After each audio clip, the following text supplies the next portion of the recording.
So in today's video, we are going to be discussing Derrick Nnadi re-signing with the Kansas City Chiefs. Now, before we get into the video, please consider liking and subscribing, and let's jump right into the video. Now, Derrick Nnadi decided to re-sign the Chiefs on a one-year deal. Now, Derrick Nnadi having a familiar face around for the Chiefs, I think is definitely going to be something that they're very happy to have around, in an organization as a franchise, especially a guy who's been there for a few years. Having a guy who's been around for a few years and having familiarity on that defense, I think it's something that the Chiefs are definitely happy to have, and definitely happy to have Derrick Nnadi back. And it also keeps depth at the defensive line position. Yes, right now, we'll discuss here in a little bit, the Chiefs really don't have much depth at the defensive line position, but re-signing Derrick Nnadi, at least for a year, does give them a bit of a bridge year when it comes to that defensive line, and it gives them a little bit more time to bring in some more guys and improve that defensive line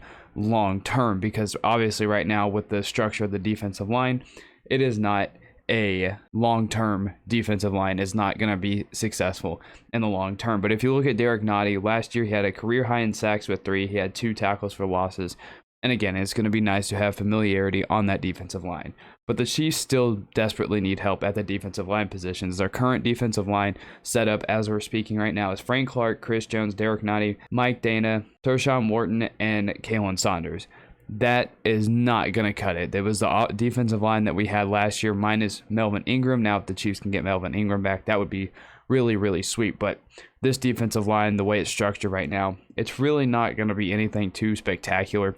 And I think that defensive line heading into next year, if this is who we have, I think is going to be very bad. And I think it's going to struggle just as much as it did last year. And then losing Tyrann Mathieu and not going to have that veteran experience in that secondary. I think that defense, if this is the structure of the defensive line of what they go into next season with, I don't think it's necessarily going to be a pretty sight for that defense yet again. So they still need to try to go big at that position, whether they go after Zadarius Smith, who is back on the market after he decided not to sign with the Ravens, whether it's bringing back Melvin Ingram for a year.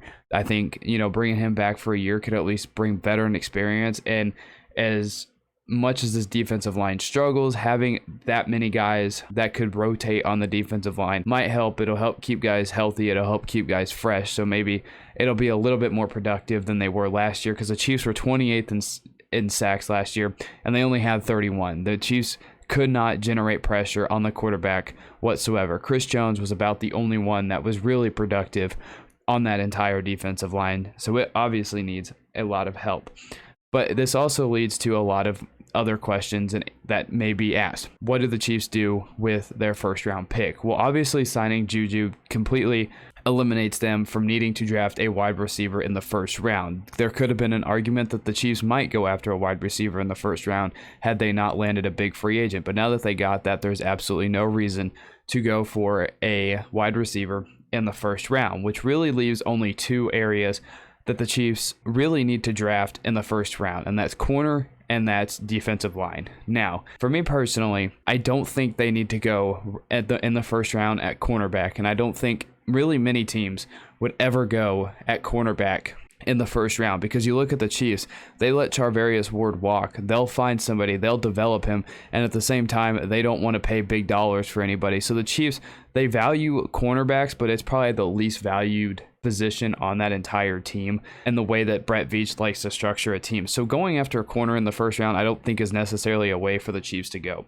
because if you look at the secondary makeup right now, they have Justin Reed, Juan Thornhill, L'Jarius Sneed, and Rashad Fenton. Now, when I tweeted about this the other day, that tweet blew up for absolutely no reason. I don't know why. But I basically said that we don't need to overlook the talent that we have there. I think the talent that we have right now isn't really that bad. I think obviously they need more depth in the secondary, and Baker there as well, I think is it's another piece of depth added to that team. But I don't think we really need to freak out about the corner position, because the guys that we have there are fairly solid. Look at L'Jarius Sneed. He's gotten better every single year. Rashad Fenton had a great season last year.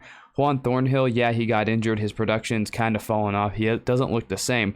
But you pair him with Justin Reed, who isn't any Tyrann Mathieu. He filled his shoes, but he's a very, very good player. I think the secondary right now is in a fairly solid spot where I think the Chiefs can go big in the draft and draft a defensive lineman, because there's that saying, a great defensive line can help a secondary. A great defensive line is a secondary's best friend, and that remains true, because you can have a very average secondary. You could have almost a below average secondary, and I think you would be fine, because there are such things as coverage sacks where you have like the Legion of Boom style secondaries where the defensive line is benefiting from the secondary.